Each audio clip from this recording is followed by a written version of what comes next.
Hi guys, Crafty Catsy. You all saw the video with the stamps and the dies that I got today. I'm going to show you now a couple things that I did with them and how to use them.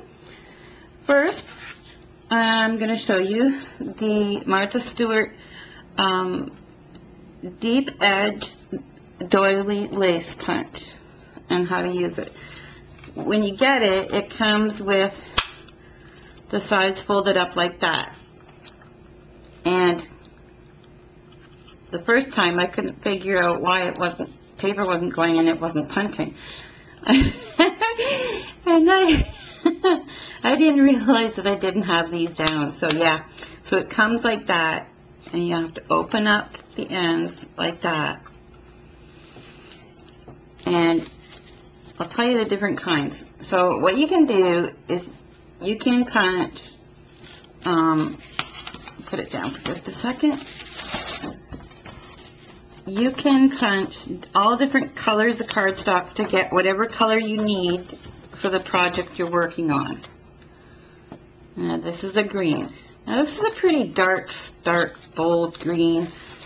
It would be good for Christmas. It would be good for a grass or something that you're using those colors in. I don't know that I'd use it other than Christmas, unless I found a project that it would suit. However, that's that one. So you can use any color you need.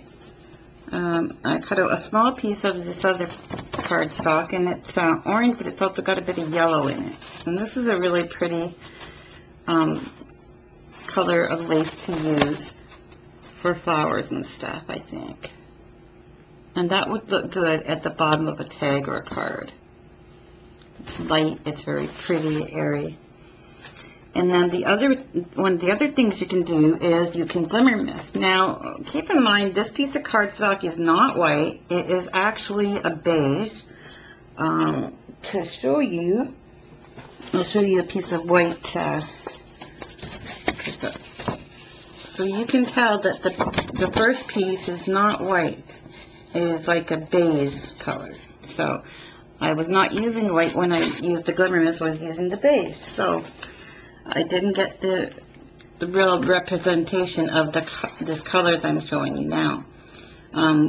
First, I did it with the vintage pink glimmer mist. Sorry, I'm trying to get you the best angle I can here. It's not wanting to focus well. As I said, I used vintage pink glimmer mist. Then I used the Sealed with a Kiss. Now you can really see the richness of that color. I just love it.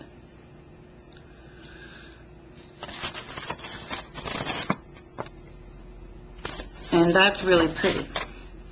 So you can do any color you want, you know, especially if you've got the sprays and stuff. You can really, I can't think of the word, but anyways, you know what I mean. You can make it any color that you need for whatever project it is you're working on. So, sorry, I'm just trying to study the tripod there.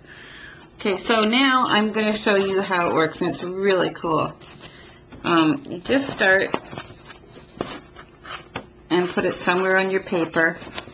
Doesn't really matter where you start, but there's a little ledge right here. And you can see that little ledge right below the pattern that the paper just sits on. Look, Mom, no hands.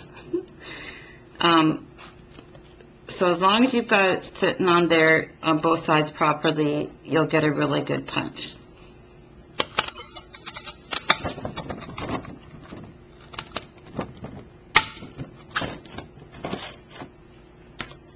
This is the first punch.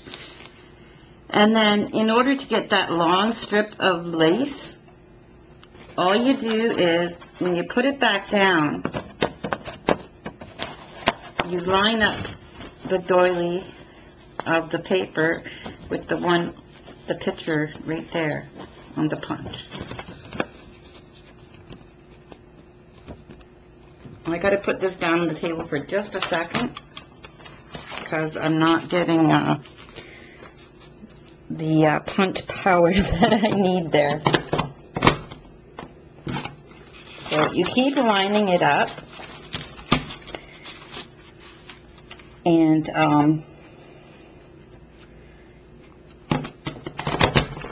oops, and you will keep getting a really good punch. I'll just do one more here, then I'll show you. Okay, so started over here,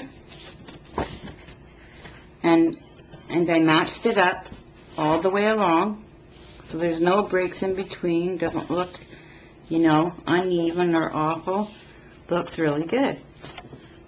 And then if I wanted to take it off the page here, which I will just match it up with this one here and punch it, and that will finish that end off. And the same with the other end to finish this last little bit here. I'll do the same thing. I'll match it up with this one. And that's how that punch works. Okay, so the next one, oops, put that down. Let me put the Doily lace one away.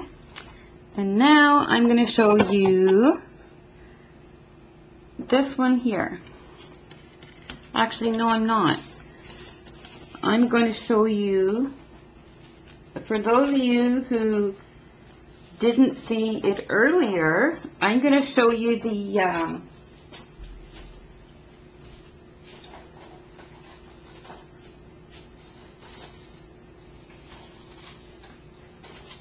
sorry guys.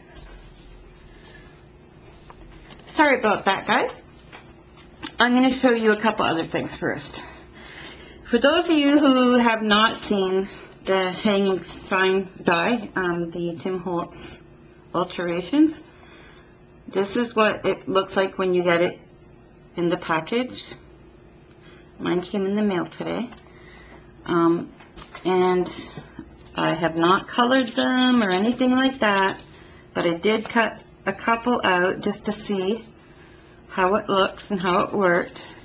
And it comes, when you cut it out through your machine, whether it be the Cut-A-Blog, Sizzix, or Big Kick, whatever, it comes in two pieces when you cut it. That's how the die works, and it cuts, the die puts the holes in there for you. It's actually, the holes are part of the die, and that's what you hang it on. You could use real chain if you want, or you could use ribbon or string or whatever, but isn't that cute? You could even do a mini with this. That would be a really cool idea. I mean, there'd be some small pictures to fit them on here, but that would be really neat. And I'm sure somebody's thought of it already. So that is that die. Now, the next die, one that I got today also, was this ticket die. It is also by Tim Holtz. And it looks just like real tickets. You can put whatever you want on the tickets. It's also a die. It's not a punch. It's a die. Now, some of Tim Holtz stamps have small stamps included on them for this die, and they fit on this ticket strip die perfectly. But you can put other things on there as well. I cut some out of rice paper, which I'm going to use on a tag. I cut some out on some cardstock, some white cardstock, some pink cardstock, and they come off, and we're almost out of time, so I'm going to go to part 2.